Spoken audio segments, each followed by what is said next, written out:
السلام علیکم ورحمۃ اللہ وبرکاتہ۔ میرے پیارے آقا علیہ الصلوۃ والتسلیم کے پیارے دیوانوں، خاتون جنت حضرت فاطمۃ الزہرا رضی اللہ تعالیٰ عنہا کی کنیزوں، ہم اور آپ حضور اکرم صلی اللہ علیہ وسلم کی ازواج مطہرات کے تعلق سے حکایات سماعت کر رہے ہیں۔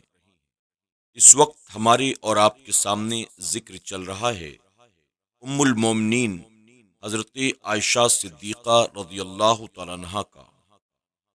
حکایت نمبر 34۔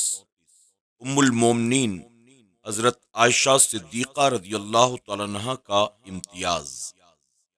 حضرت عائشہ صدیقہ رضی اللہ تعالیٰ عنہا فرماتی ہیں کہ اللہ تعالیٰ نے مجھے ایسی نعمتوں سے نوازا ہے کہ جو میرے حصے میں آئی ہیں۔ حضور اکرم صلی اللہ علیہ وسلم کا وصال شریف میرے گھر میں ہوا، اور میری ہی نوبت میں، یعنی جس روز حضور اکرم صلی اللہ علیہ وسلم کو میرے گھر رہنا تھا، اسی روز آپ کا وصال مبارک ہوا۔ حضور اکرم صلی اللہ علیہ وسلم نے تمام ازواج مطہرات کے لیے دن مقرر فرما رکھے تھے کہ فلاں دن فلاں کے گھر اور فلاں دن فلاں کے گھر رہوں گا۔ اور حضور اکرم صلی اللہ علیہ وسلم کا جب وصال ہوا تو آپ میرے سینے اور گردن سے تکیہ لگائے ہوئے بیٹھے تھے، اور سب سے بڑی نعمت جس سے اللہ نے مجھے مخصوص فرمایا وہ یہ ہے کہ وصال کے وقت میرا لعاب دہن، حضور اکرم صلی اللہ علیہ وسلم کا لعاب دہن شریف جمع فرما دیا، اور وہ اس طرح کہ میرے بھائی عبد الرحمن بن ابی بکر آئے تو ان کے ہاتھ میں مسواک تھی، اور حضور اکرم صلی اللہ علیہ وسلم میرے جسم سے تکیہ لگائے ہوئے تھے۔ حضور نے مسواک کی طرف دیکھا، میں نے سمجھا کہ حضور کو مسواک پسند ہے، چنانچہ میں نے عرض کیا کہ آپ کے لیے مسواک لاؤں؟ حضور اکرم صلی اللہ علیہ وسلم نے سر انور سے ارشاد فرمایا کہ ہاں۔ میں نے مسواک لے کر حضور اکرم صلی اللہ علیہ وسلم کو مسواک دی۔ حضور نے منہ مبارک میں ڈالی تو وہ سخت تھی۔ میں نے پوچھا کیا میں اس کو نرم کر دوں؟ فرمایا ہاں۔ میں نے مسواک کو اپنے منہ سے چبا کر اسے نرم کر کے حضور اکرم صلی اللہ علیہ وسلم کو دی، اور آپ نے لے کر اپنے منہ میں ڈال لی۔ اس طرح میرا تھوک اور حضور اکرم صلی اللہ علیہ وسلم کا لعاب دہن ایک جگہ جمع ہو گئے۔ سبق: ام المومنین حضرت عائشہ صدیقہ رضی اللہ تعالیٰ عنہا کو ساری ازواج مطہرات میں کچھ ایسے امتیاز حاصل ہیں جو آپ کے سوا کسی میں نظر نہیں آتے۔ حضور صلی اللہ علیہ وسلم کا جو روضہ شریف ہے، یہ حضرت عائشہ صدیقہ رضی اللہ تعالیٰ عنہ کا گھر تھا۔ حدیث شریف میں آتا ہے، حضور اکرم صلی اللہ علیہ وسلم فرماتے ہیں، نبی جہاں دفن ہونا چاہے اللہ اسی جگہ اس کا وصال فرماتا ہے۔ معلوم ہوا حضور اکرم صلی اللہ علیہ وسلم حضرت عائشہ صدیقہ رضی اللہ تعالیٰ عنہ کے گھر دفن ہونا چاہتے تھے۔ حضرت عائشہ صدیقہ رضی اللہ تعالیٰ عنہ سے تکیہ لگائے ہوئے حضور نے حضرت عائشہ ہی کے گھر وصال فرمایا، اور وہیں آپ کی قبر شریف بنی، جس کی بدولت حضرت عائشہ صدیقہ رضی اللہ تعالیٰ عنہ کا گھر مرجع خلائق بن گیا۔ ہر روز صبح اور شام 70,000 فرشتے اسی گھر کی زیارت کے لیے اترنے لگے۔ اسی گھر کے سامنے حاضر ہو کر 24 گھنٹے میں ہزاروں لاکھوں کروڑوں انسان اور فرشتے درود و سلام پڑھتے ہیں۔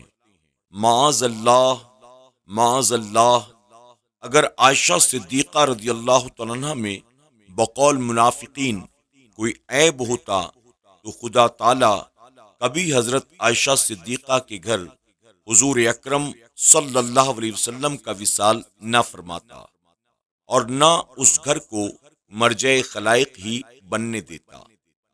یہ بھی معلوم ہوا کہ نبی کا جہاں وصال ہوا اس کی قبر شریف بھی وہیں بنتی ہے، اور جو مرے پاکستان میں اور دفن ہوئے ہندوستان میں وہ نبی ہرگز نہیں ہو سکتا۔ اور یہ بھی معلوم ہوا کہ جس کا تھوک مبارک حضور اکرم صلی اللہ علیہ وسلم کے لعاب مبارک سے مل جائے، اس مبارک ہستی پر جس منہ سے کوئی گستاخی کا لفظ نکالے تو وہ منہ اس لائق ہے کہ اس پر تھوکا جائے۔ اللہ اللہ عائشہ کا اتنا اونچا ہے مقام، اللہ اللہ عائشہ کا اتنا اونچا ہے مقام، حشر تک ان کے ہی گھر میں ہے محمد کا قیام۔ حکایت نمبر 35۔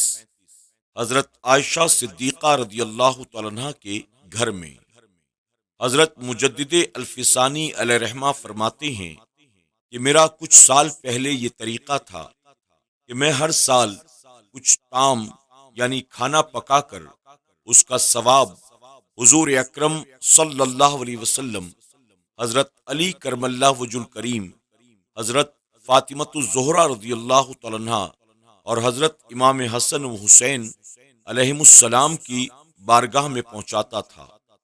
ایک سال میں نے ایسا ہی کیا تو رات کو میں نے خواب میں حضور اکرم صلی اللہ علیہ وسلم کو دیکھا کہ حضور نے میری طرف توجہ نہ فرمائی اور اپنا چہرہ مبارک دوسری طرف پھیر لیا۔ میں نے عرض کیا حضور اس کی کیا وجہ ہے؟ تو آپ نے فرمایا میں کھانا عائشہ ہی کے گھر میں کھاتا ہوں، جسے کھانا بھیجنا ہو وہ عائشہ ہی کے گھر میں بھیجے۔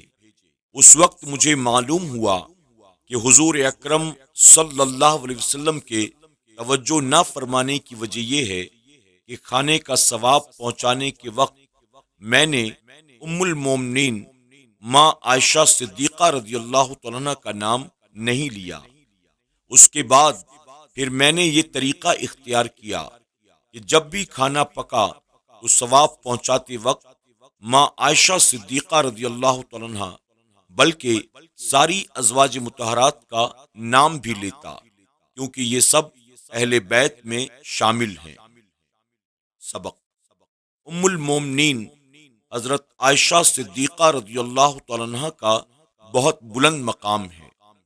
حضور اکرم صلی اللہ علیہ وسلم وصال شریف کے بعد بھی حضرت عائشہ ہی کے گھر میں تشریف فرما ہیں، اور اب بھی آپ کھانا حضرت عائشہ ہی کے گھر میں تناول فرماتے ہیں۔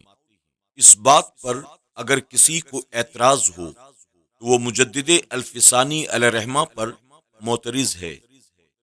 معلوم ہوا کہ حضور اکرم صلی اللہ علیہ وسلم کو ماں عائشہ صدیقہ رضی اللہ تعالیٰ عنہ سے بڑی محبت تھی اور ہے، اور یہ بھی معلوم ہوا ہر سال کچھ پکا کر بزرگان دین کو ایصال ثواب کرنا بدعت نہیں ہے، کیونکہ بدعت کو مٹانے والے حضرت مجدد الفسانی علیہ رحمہ کا بھی یہی دستور تھا، ورنہ آپ کبھی بھی ایسا نہ کرتے۔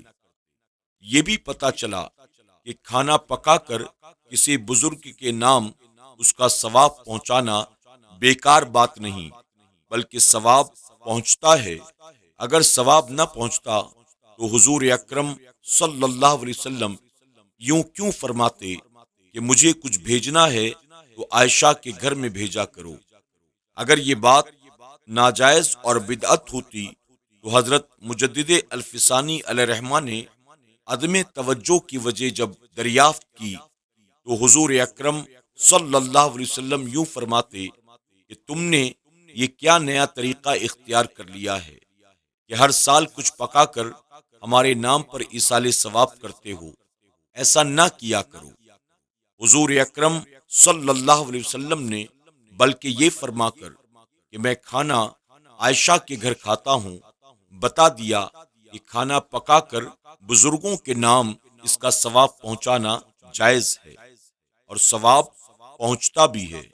حضرت مجدد الفسانی علیہ رحمہ کو دیوبندی اور اہل حدیث حضرات بھی ماہی بدعت تسلیم کرتے ہیں، لہذا سب کی معتمد علیہ ہستی سے یہ ثابت ہوا کہ ختم کرانا، ثواب پہنچانا جائز اور حضور اکرم صلی اللہ علیہ وسلم کی پسندیدہ چیز ہے۔ اس لیے مسلمانوں کو حضرت مجدد الفسانی علیہ رحمہ کے طریقے پر قائم رہنا چاہیے، اور ایسا نہ ہونا چاہیے کہ لوگوں کو یہ کہنے کا موقع ملے مر گئے مردود، نہ فاتحہ نہ درود۔ آج کے درس میں بس اتنا ہی۔ السلام علیکم ورحمۃ اللہ وبرکاتہ۔